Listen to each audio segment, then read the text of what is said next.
Welcome back. Supporters claim ethanol saves energy and burns cleaner, but critics say making ethanol uses more energy than it actually creates.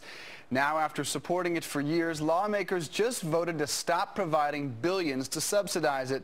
For a fair and balanced debate on all of this, we turn to Tom Pyle, president of the Institute for Energy Research, who's against ethanol subsidies, and communications consultant Karen Nussel, her husband, former Iowa Congressman Jim Nussel, president of a trade association made up of ethanol companies. Good morning to both of you. Morning. Karen, this is an awful lot of money for an inefficient science. $6 billion in annual subsidies. Why should we continue them? Well, I don't think you can find many people these days who don't think we're too dependent, too dependent on foreign oil. So we have to find some domestic alternatives to sending our money over to Saudi Arabia, and ethanol has to be part of that solution. It may not be the only solution, but it has to be part of it. We already know how to make it. We know how to get it to people. We know that our cars burn it well, and we have consumers that trust it. It has to be part of that solution.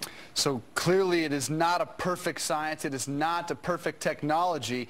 Tom, in this era where we have to kick our dependence from foreign oil, should we continue these subsidies? Why or why not? Absolutely not. I mean, the ethanol lobby has literally been the secretariat of federal lobbying on this issue. They've got a triple crown of subsidies.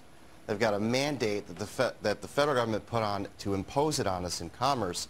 And finally, they have tariff protection. You know, they've spent over $50 billion of U.S. money to prop up this industry since its inception of the subsidies. Yeah.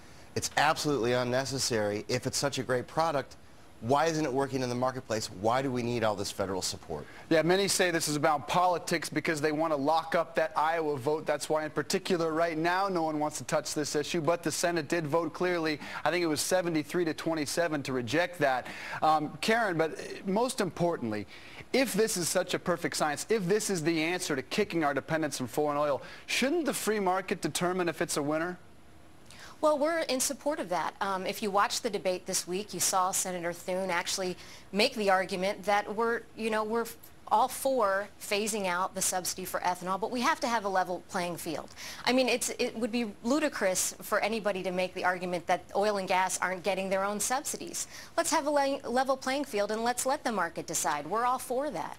If we kick this $6 billion annual subsidy, Tom, should they then, or should they first, I guess, kick those tax subsidies and tax loopholes going to the oil and gas industry?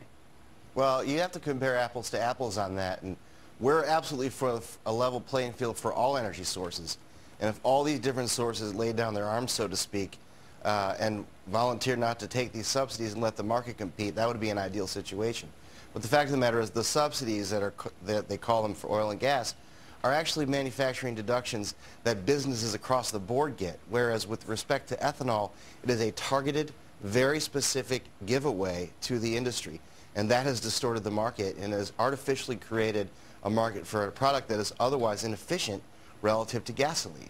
Yeah, it is comparatively inefficient at this point until they perfect that science. Tom Pyle, Karen Nussel, thank you both for being with us bright and early. Folks, we want to hear from you. Let us know how you feel about these ethanol subsidies at FF Weekend on Twitter. Coming up.